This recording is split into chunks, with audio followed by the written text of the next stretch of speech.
เปิดภาพมาพี่น้องเอ้ยก็อยู่ที่บ้านใหม่บ่าวตูนน้องบ้องพี่น้องเนาะสำหรับมื้อนี้ก็ท้องฟ้าคือเก่าพี่น้องแจ่มใสบ่ได้ตกแต่ว่าเมื่อวานนี่ตกตอนแรงๆพี่น้องเนาะเมื่อวานตกตอนแรงๆตกพอแต่หดมันหดอันนี่แหละใบมันมีขี้ฟอกขี้ฝุ่นจ้ะพี่น้องเอ้ย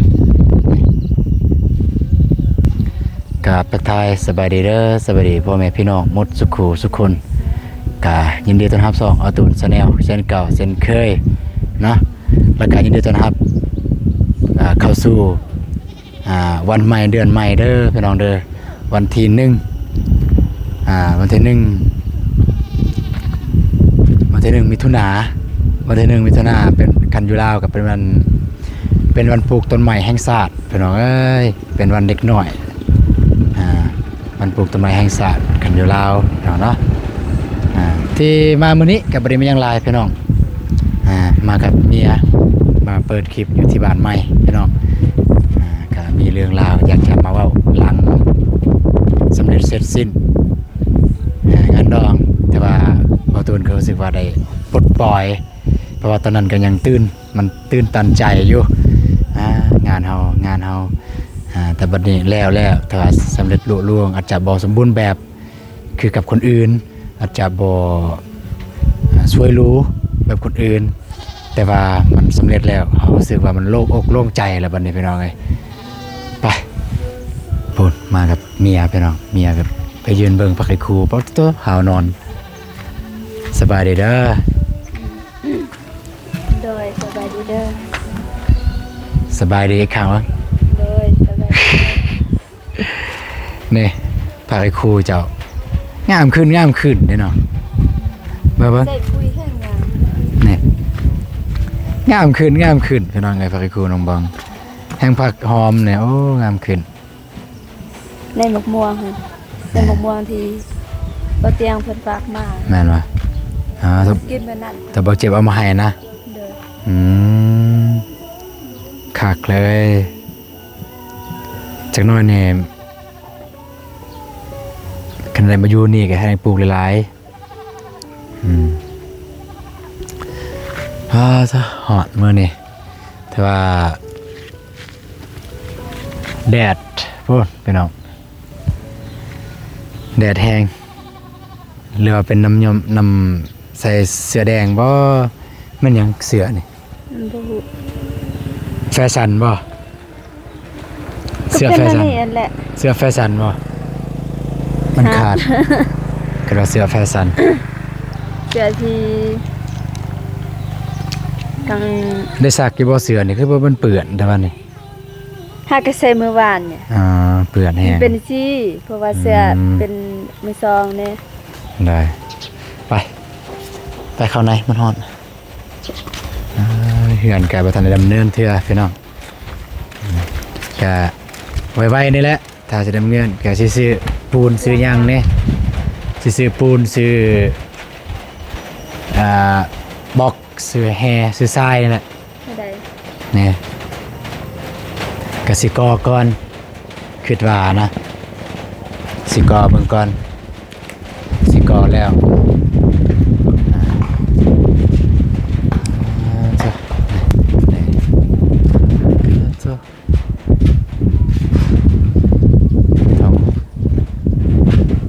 บรรยากาศยังจะไปได้ใส่บอลมือยอนใส่แล้วเนาะใบ50,000ผู้ใดเนาะมาเห็ดบัดมัดในเดือนพฤษภาคมเจ้าบอลเลยว่าอาจารย์เลยผู้ใดมาลักเงินใบ50,000บ่ยานบาปนาเนาะคือบ่มัดไว้อยู่เทิงมันตกเด้อันนี้เฮาบ่เกินว่าตัวนี้บ่แป้งบ่ซูนถ้ามันตกแล้วตกเองเลยตัวนี้เลยถ้ามันยังอยู่ก็ให้มันอยู่แล้วถ้ามันตกให้ตกเองจะผู้ใดเนาะมาหลักตัวโพดแท้เด้อเงินสำนีก็หลักตายแล้วเด็กน้อยพี่น้องฝนตกบ่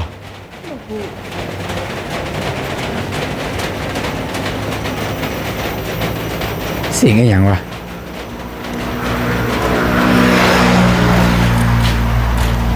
คือฝนตกเสียง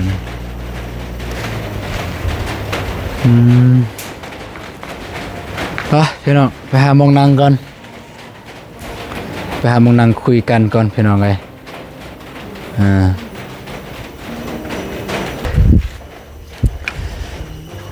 ตั้งกล้องก่อนเด้อพี่น้องเด้อ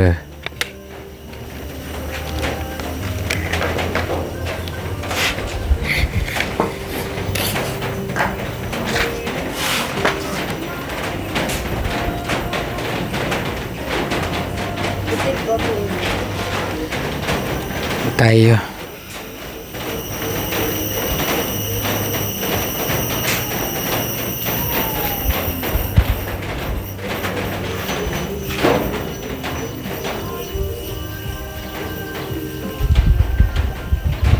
เสียงเพลงได้บอกเขาปิดก่อนก็ได้เลย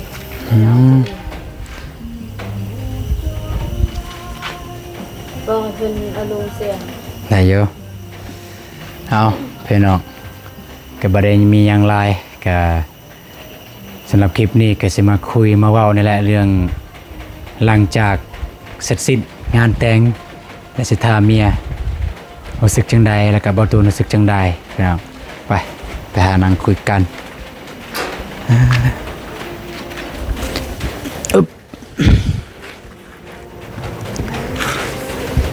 บ่ตูนรู้สึกว่าติดเสื้อเนี่ยติดทรงเนี่ยมัก มันพอดีเด้บ่เคินบ่นี่พอดี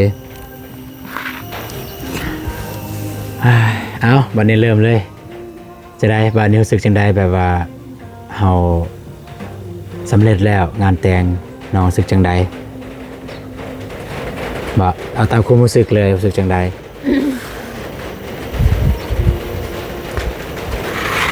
ก็คือสบายใจนะ รู้สึกสบายใจแต่ว่าตอนบ่ทันได้แต่งเด้รู้สึกจังใดตอนบ่ทันได้จัดก็ยังคิดอยู่ว่าเฮาสิเอาเงินไปใส่ประมาณนี้แล้วก็ต้องสิได้ยางแม่ต้องได้กระเกียง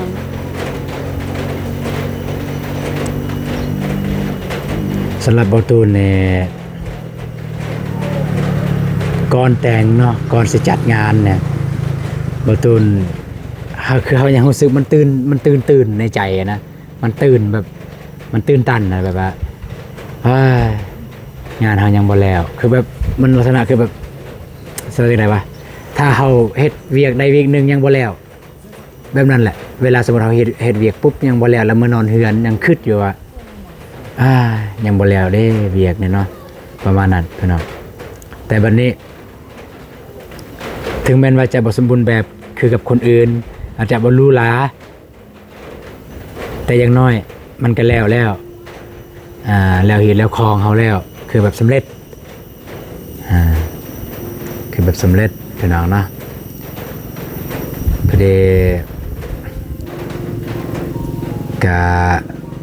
สิได้มาเว้าอยู่นี่เลยพี่น้องสำหรับภาพรวมในงานนี้ก็ถือว่าค่อนข้างว่าดีแต่สิ่งที่บ่ดีก็คือเฮาบ่ได้เอิ้นหมู่คู่ญาติพี่น้อง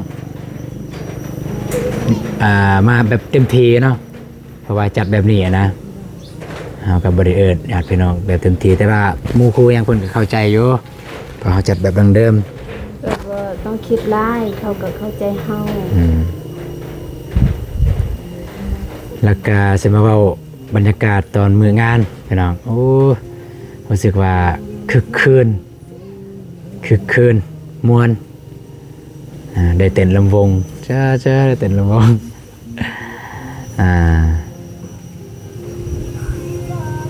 กะก่อนอื่นหมดกะงานนี่เกิดบ่ได้ถ้าบ่มีไผบ่มีผู้ใหญ่แม่นงานนี้เนี่ยจะเกิดบ่ได้ถ้าบ่มีผู้ใหญ่ใจบุญและ FC ทุกท่านแล้วก็ผู้ใหญ่ทางฝั่งเบาตูนทางฝั่งน้องบองก็เบิดทุกคนนั่นแหละถ้าบ่มีคนเหล่านี้งานเบาตูนน้องบองก็จะบ่เกิดขึ้นเพราะว่านับตั้งแต่เฮาเริ่มคบหากัน จนฮอดได้มาอยู่นำกันจนได้ฮอดมื้อแต่งโดยเฉพาะผู้ใหญ่ใจบุญกับหลายๆท่านที่เพิ่นช่วยซัพพอร์ตเบาตูนน้องบองบ่ว่าจะส่งโดยกงหาเบาตูนและน้องบองบ่ว่าจะส่งหาทีมงานทางเบาเตียงบ่จังซี่แล้วก็ทางเบาเจ็บแน่เพิ่นเกินว่าส่งเงินมัดแคนแล้วก็หลายคนที่ส่งเงินส่งเงินมาให้น้องบองเบาตูนเพื่อมัดแคนเพิ่นว่าถึงแต่เบาตูนก็ยังรู้สึกน้อยใจรู้สึกแบบน้อยใจบ่ได้จัดเป็นงานมัดแคนนี่ลีเลยนะให้เพิ่นแบบว่าสมหวังดังใจเพิ่นส่งเงินมาด้วยคำว่ามัดแคนพี่น้องเนาะแสดงว่าเงินก้อนนี้ก็ส่งให้เจ้าขออยากมัดแคนเจ้าเด้อแต่ว่าบ่ได้มัดซ้ำตัวนี้แหละบ่ตูนยังรู้สึกว่าบ่อยากคักปานใดนะเนาะเฮาบ่ได้มัด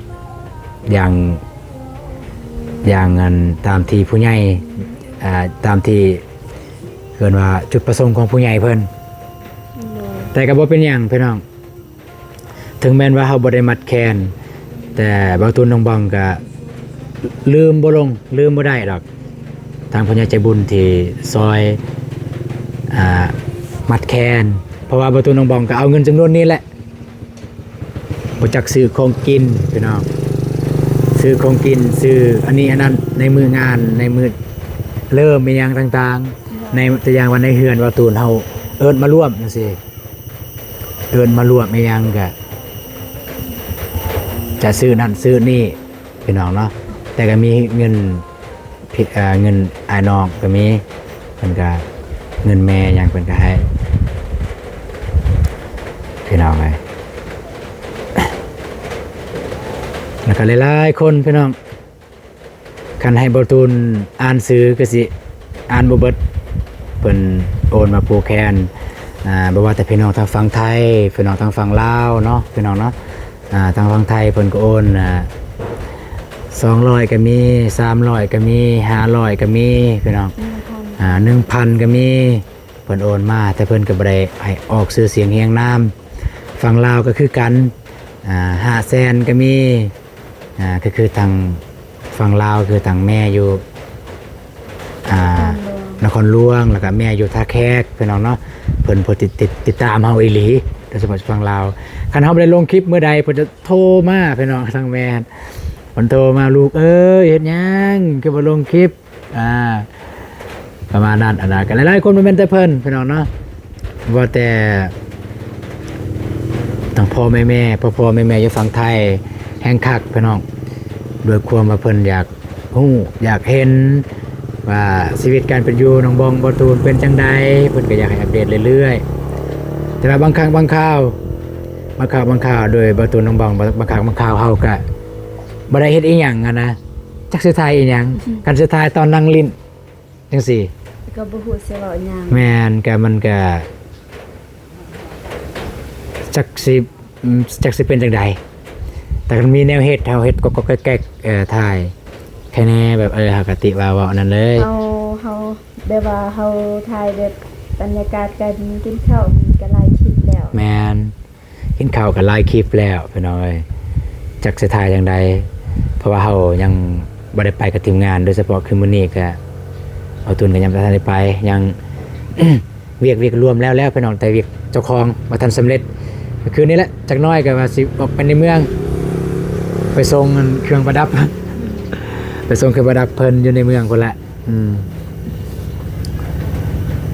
ก็ประมาณนั้นพี่น้องเนาะเอาพี่น้องเอ้ยก็สำหรับคลิปนี้บ่ได้มีหยังหลายพี่น้องก็มีแต่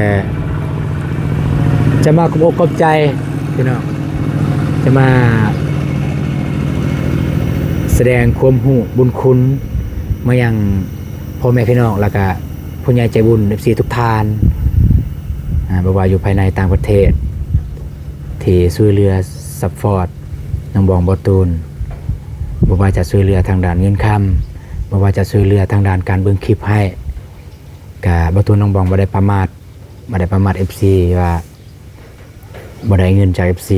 บ่ตัวน้องบองได้เงินจาก FC เบิดทุกคนนั่นแหละเบิดได้ทางใดก็คือได้ทางที่พ่อแม่พี่น้องเพิ่นมาเบิ่งคลิปเฮาก็ได้ก็พอได้เติมน้ำมูกน้ำมันในช่วงระยะหนึงจากการเฮ็ดคลิปพี่น้องเนาะโอเครู้สึกว่ามาอยู่นี่จะยามใดเนี่ยเย็นเนาะ เย็นดี เย็นอยู่นี่ โอ้โหเป็นหยัง มีลมพัดโวอยๆเลยนะ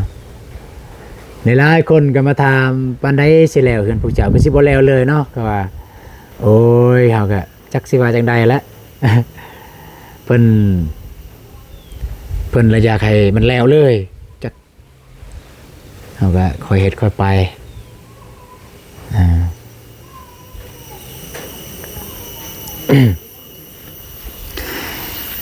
สำหรับมื้อนั้นเนี่ยเว้าตูนเนี่ยบ่ได้เอิ้นหมู่พวกมาได้พี่น้องแม้แต่ทีมงานเราทีมงาน YouTube แล้วก็คนทางเพลงอยู่ในบ้านนี้สำหรับแต่บ้านอื่นเนี่ยเว้าตูนบ่ได้บอกเลยสำหรับแต่บ้านอื่นแบบ แต่ ค ว่าน ทีมงานก็เห็นว่ามาบ่หมดเลย ทีมงานก็มาบ่ครบโดยเฉพาะ บ่ทรายก็ บ่าวทรายบ่าวมิกสาวนูนาสาวนิด ไอ้หนูไอ้นาดิ ได้ บ่ได้มาแล้วก็น้องสลีก็บ่ได้มาแต่น้องเดิมน้องห่านน้องกระเดยก็มาเพราะว่าน้องกระเดยอยู่กับบ้านเด้เพิ่นก็ได้มา ทักทายน้องเพิ่นสั่ง น้องกระเดยมาร่วมงานมาซอยงานน้องกระเดยทักทายอยู่ทักทายอยู่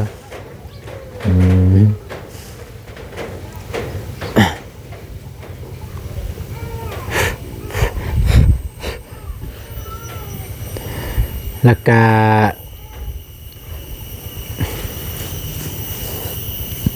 เรื่องที่ได้แบ่งเกินมาแบ่งของกินให้พี่น้องเมื่อวานนี้พี่น้องเนาะบอตูนจะได้อธิบายให้น้องบองเข้าใจครั้งนึงแล้วก็ลังไม้กับบอตูนอธิบายเพิ่นอยู่เกี่ยวบ่ฮู้ว่าอยู่บ้านน้องบองเคยแบ่งบ่แบบนี้เคยบ่เคยเนาะอยู่บ้านอ้ายเนี่ยแบ่งเพราะว่าแบ่งก็แบ่งน้ำใจที่พี่น้องเพิ่นมาซอยงาน ที่จริงแล้วก็แม่นถ้าว่าแบ่งเครื่องแบบนั้นแม่นเครื่องที่ทางพ่อแม่ของน้องฝากมาให้แม่นบ่ แมน แต่ว่าเพราะว่าทางพ่อแม่ของน้องก็บ่มีหยังแน่ก็ให้อยู่มีแต่ว่าให้บ่หลายนะเพราะว่าเงินของพ่อแม่ก็มีแต่ซ้ำนั่น แมน แล้วก็สิแจ้งแบบนี้เด้อพี่น้องเด้อเพราะว่าต้องแบบว่าคือแบบว่าเฮ็ดดั้งเดิมนะนั่นแหละคือเฮ็ดดั้งเดิมคืออย่างที่น้องบองเว้าหั่นแหละในเมื่อไฟเบาตูนะไฟเฮานี่เป็นงานแบบนั้นหลังจากแล้วงานเครื่องที่เฮาได้มาจากเครื่องที่พ่อเฒ่าแม่เฒ่าเพิ่นฝากเป็นของฝากของตอนเขาเอิ้นเมื่อซาทางก็ได้แบ่งอย่างที่ประตูนว่าเมื่อวานนี้เฮาก็ได้แบ่งให้ญาติพี่น้องแต่เครื่องอันนี้ก็บ่ได้ประมาทพ่อเฒ่าแม่เฒ่าเพราะว่าเข้าใจคือการเพิ่นก็บ่มีทางพ่อเฒ่าแม่เฒ่าเพิ่นก็บ่มีคือกันแบบมีแต่ว่าบ่หลายแน่นะก็เลยว่าย่านมาแบ่งพี่น้องแล้วย่านมาแบ่งพี่น้องบ่พอแม่นอื่นก็เลยเงินที่ก็เลยได้ซื้อตื้มพี่น้องเมื่อวานนี่ก็เลยได้ซื้อตื้มบ่ว่าแต่เบียร์ของกินเป็นไก่จังซี่ได้ซื้อตื้มเครื่องดื่มอันใดที่มันบ่พอก็นับเบิ่งเมื่อวานนี่เพราะว่าทางเฮาก็ได้เช็คเบิ่งว่าเครื่องที่พ่อเฒ่าแม่เฒ่าเพิ่นฝากมาเพิ่นเป็นของฝากของตอนซ้ำใดแล้วครับมาเบิ่งพี่น้องเฮาลายซ้ำใดกันคันแบ่งนี่ได้คนละเท่าใดประมาณแบบมาเบิ่งคำนวณเบิ่งโอ้มันบ่หลายมันบ่พอคันให้คนละอันก็ได้ แต่ก็มันก็โพสให้คนละอันเนาะนี่ต้นนะ เพราะว่าย่านแต่ว่า FC สิคอมเมนต์ว่ายากแน่ก็อธิบายให้ทาง FC เพิ่นเข้าใจเลยแบบง่ายๆ แล้วก็ประเดเงินที่บอตูนน้องบองได้จาก หมู่ครู หมู่ครูที่หมู่ครูหรือว่าพี่น้องที่มา ที่มาแบบว่าไปบ่อนหน้างานเลยบางคนที่ให้น้ำเฮาบอกว่าแต่หมู่ครูว่าทางคือเบาเมฆบ่จังซี่เบาเจ็บแล้วก็เงินเบาเตียงให้หั่นส่วนหนึ่งมันจกให้ทางอ้ายเบาตูนเมื่อวานนี้เพิ่นไปซื้อตัวนี้แหละเพิ่นไปซื้อประเภท เครื่องดื่ม เครื่องดื่มเครื่องกินเพื่อเฮาได้แบ่งให้พอดีแล้วว่าให้ครบทางพี่น้อง ถ้าพี่น้องของไอ้ตูนเพิ่นญาติพี่น้องเพิ่นแล้วก็แบ่งให้ครบเพราะว่าแบ่งหันเพราะว่ายังยานไอ้ที่สิเข้าใจยากเพราะว่าทางญาติพี่น้องของไอ้ตูนเพิ่นก็ได้ช่วยเหลือทางน้องกับไอ้ตูนก็คือได้ให้อันนั้นเงินแล้วก็มาช่วยเวียกนั่นแน่ก็คือได้ให้เงินเก็บผู้เล็กๆน้อยๆแล้วก็มาโฮมใส่แล้วก็เป็นให้เป็นค่าขดอง แม่น แล้วก็ซื้อแบบประเภทแนวกินแนวยากนั่นแหละ แม่นที่จริงเนี่ยเพราะว่าเฮาบ่ได้เก็บกรรมเนี่ยบ่ได้เก็บเมียนอันนะเวลาเฮาซื้อเกี่ยวกับงานเนี่ยมันเบิดเท่าใดแต่ว่าก็หลายเติบพี่น้องแต่ว่าบ่ไหลอยู่ในขะดองเด้ เพราะเฮาซื้ออันนี้ซื้ออันนั้นประมาณนั้นพี่น้องเนาะสำหรับเงินที่บ่าวตูนน้องบองได้ในมืองานบ่ว่าแต่บ่าวเตียงเอาให้เงิน แล้วก็ หมู่ครู เงินผู้ใหญ่ เงินผู้ใหญ่และเงินในเตียงเงินบ่าวเตียงกับเงินที่บ่าวเตียงเอามาให้ก็คือเงินผู้ใหญ่แล้วก็เงินที่บ่าวเจ็บเอามาให้เงินที่บ่าวโกเอามาให้พี่น้องเนาะ โกโก้มาให้ก็นำจากร้าน ล้านหนึงบ่าวโกให้แล้วก็เงินบ่าวฝนพี่น้องเนาะบ่าวฝนก็ได้เอาให้บ่าวฝนนี่เป็นเงินของบ่าวฝนเองพี่น้องโบเมกก็เป็น บ่เมฆก็เป็นเงินของบ่เมฆเองแล้วก็บ่าวเจ็บเนี่ยเป็นเงินผู้ใหญ่แต่ว่าจะมีส่วนประกอบ พี่น้อง คือเครื่องดื่ม แม่น ของบ่เจ็บ แต่ว่าพี่น้องอย่าฝากเข้าใจผิดก็คือบ่าวเจ็บเนี่ยเพิ่นก็ได้ซื้อเบียร์5ลังบ่าวอนงเบียร์5ลังโอ้ก็หลายแสนเติบได้5ลังเนี่ยเป็นล้านบ่ได้เบิดเด้บ่าวเตียง10ลังพี่น้องโอ้ บ่เตียงก็คือแบบเบาเพิ่นก็ซื้อให้ตามที่คำสัญญาเลย แม่นถึงแม้ว่าเพิ่นบ่ได้สัญญาแต่บ่าวตูนฮู้ดีนิสัยบ่าวเตียงถึงแม้ว่าเพิ่นบ่เว้าตอนนั้นก็ตามบ่าวตูนฮู้ดีนิสัยบ่าวเตียง อีหลีฮู้ดีนิสัยเพิ่นบ่เว้าก็อย่าแต่ฮอดมื้องานเพิ่นสิเบิ่งว่าอันใดควรอันใดบ่ควรอันใดเหมาะสมบนใดขาดตกบกพร่อง แล้วก็เห็นได้แล้วก็เห็นผลงานได้บ่เตียงนั่นแหละผลงานบ่เตียงซื้อน้ำกินนั่น อยู่บอนตังนั่งกันบ่ โดย อ้ายไปซื้อ อ้ายบ่ แม่น เพราะว่ามันเพิ่นให้อ้ายไปเบิ่งน้ำแล้วมันน้ำพอเท่าไม่เท่าก็มีอยู่เทิงเฮือนแค่คนหลายก็เลยคิดว่ามันบ่พออ้ายก็เลยไปซื้อตื้มน้ำดื่มเมื่องานหั่นซื้อตื้มน้ำดื่มพี่น้องเนาะก็ประมาณนั้นพี่น้องเอ้ยเอาการสำหรับคลิปนี้ประตูน้ำบองกับบริมายังลายพี่น้องกับมาแต่นี่แหละอยากจะมาเล่าเรื่องตอนงานเป็นจังใดพี่น้องเนาะถ้าบ่ได้เอ่ยนามบ่ได้เว้าถึงผู้ใดก็ขอโทษขออภัยแล้วก็สำหรับงานนี้บ่ฮอดบ่ถึงผู้ใดญาติพี่น้องหมู่คู่คนฮักแพงก็ขอโทษขออภัยอยู่บ่นี้เลยเพราะว่าเนื่องจากว่าเฮาก็ได้จัดแบบดั้งเดิมแบบชนเผ่าพี่น้องเนาะถ้าได้จัดแบบเราลุมอาจจะสบายแน่เพราะว่าได้บอกให้มาร่วมงานเลยแต่แบบดั้งเดิมมันจะยากจักหน่อยพี่น้องเวลาไปก็แม่นว่าสิไปแล้วนั่งแล้วก็ปุ๊บปั๊บแล้วกินข้าวกินน้ำบ่แม่นงานเฮาก็ไปแล้วไปนั่งฟังเวียกฟังงานซาแล้วแล้วก็ เพราะว่าเฮ็ดหลาย แม่นแล้วก็ที่สำคัญที่สุดก็ขอบคุณทางผู้ใหญ่ที่ทางผู้ใหญ่หลายๆเด้อที่ทางพ่อเพิ่น ผู้ใหญ่ ได้ เบิดสุขุสุขคน แม่น นั่นแหละ ที่เกินว่าเติมเต็มความรู้สึกแล้วก็เติมเต็มบอลที่ขาดตกบกพร่องของน้องบองน้องบองกับเบาตูนในมืองานนั่นก็คือเงินจำนวน10ล้านที่เฮาบ่พอ เงินค่าขาวดอก แม่นเงินค่าขะดองแบบบ่พอมาเติมเต็มให้เบาตูนน้องบอง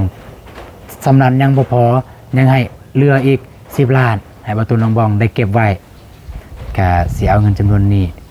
ไปมูลใส่ให้เกิดออกดอกพ้นบ่ว่าจะใส่ในชีวิตประจำวันหรือใส่ในเฮือนในซานนี่แหละที่สำคัญกันนี่แหละบอนที่เฮาอยู่นั่นแหละ จะมาซื้อมูลทรายอยู่บนนี่แหละซื้อเครื่องเฮือนนี่แหละมาเฮ็ดเฮือนให้มัน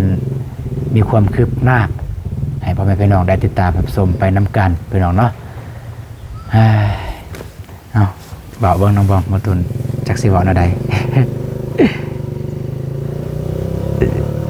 รู้สึกดีใจ คือการนั่นแหละ แล้วก็กระบอกกับคนอีกครั้งทางพอหลายๆทีนะโอนเงินมาให้ทางเบาเตียงจำนวน20 ล้านกีบเพื่อให้เบาตูนกับน้องบองได้ จ้างค่ะ ได้เสว่าจ้างกับว่าได้เนาะก็เสว่าเป็นน้ำใจเสว่าเป็นน้ำใจของเพิ่น เป็นน้ำใจของพ่อ เป็นน้ำใจของพ่อเพิ่นเพื่อให้เบาตูนน้องบองได้ให้ทางทีมงานไอ้เคยเบาตูนที่เพิ่นมาตัดหลังคานี่ได้ให้ผู้เล็กน้อยเพื่อได้ใช้กับทางทีมงานเพิ่นมาเฮ็ดอยู่นี่ก็ประมาณมอง10 คนเบาตูนนับเมื่อคืนนี้10 คนเด้คือสิบ่หลายแต่10 คนเบิ่งเด้อน้องสายเบาตูนอ้ายแล้วก็อ้ายเฮือนหลังนี้แล้วก็นาบาวแล้วก็ลูกนาบาวแล้วก็นาบาวอีก ถ้าให้เดาซื้อนี่แม่นน้องบ่ฮู้ถ้าว่ามานี่แล้วก็น้องจื้อหน้า ชื่ออยู่แต่บางคนมากกับบริวารทุกมื้อแต่ก็มานั่นแต่เฮาสิปฏิเสธว่าเจ้ามามื้อเดียวก็บ่ได้ เพิ่นก็มาแบบนั้นพี่น้องเนาะก็ไม่แต่ว่าเพิ่นแหละบัดตุนสิดำเนินนี่แหละบัดตุนสิเฮ็ดจังใดกับอันนั้นก็เราถ่าเราติดตามเบิ่งนํกันพี่น้อง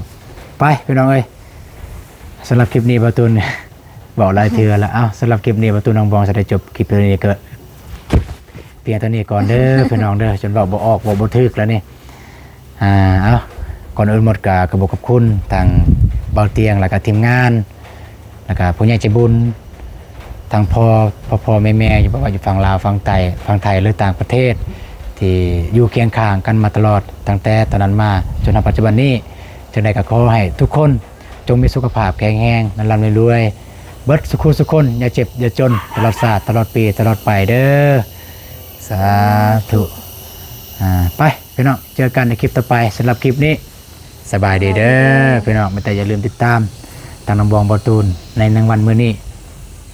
เฮา2 คนได้เฮ็ดหยังแน่ได้ไปทางใดสิอัปเดต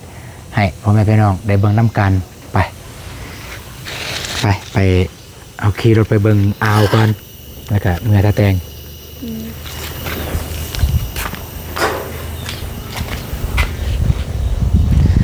ไปพี่น้องเอ้ยไม่แต่ว่าบอตูนน้องบองก็สิเกียมไปเบิ่งทางอ่าวบอตูนเมื่อวานในบอตูนก็ได้ไปเบิ่งเมื่อวานในบอตูนก็ได้ไปเบิ่งอยู่ห้องหมอเพิ่นมาเฮือนแล้วพี่น้องเอ้ยให้เบากิน้องสายเบาฝนพาไปแต่ว่าทางอ่าวเพิ่นมาเฮือนแล้วนั่นแหละเพราะว่าโทรหาตอนเช้าว่ายังถามแบบเฮิงบ่สิมาบ้านเพิ่นว่ายังบ่ฮู้เดี๋ยวบ่ตุนก็ลงไปพี่น้องลงไปหาทางนาบ่าวเพิ่นอยู่บ้านพุ่นล่ะอยู่นี่เสกองห้องหมอเสกองบ่ได้ไปแล้วบ่เห็นศอกบ่ได้ถามทางแพทย์ทางหมอเพิ่นว่าบ่ฮู้บ่ได้โทรหาอันน่ะทางลานเพิ่นว่าอยู่เฮือนแล้วว่าซั่นไปพี่น้องแต่ไปเบิ่งเพิ่นก่อนแล้วก็เดี๋ยวจึงเดินทางไปในเมืองไปส่งเครื่องส่งของเดี๋ยวเป็นจะได้ประตูน้ำบองเสียเบ็ดให้เบิ่งนำกันไปพี่น้องบ๊ายบาย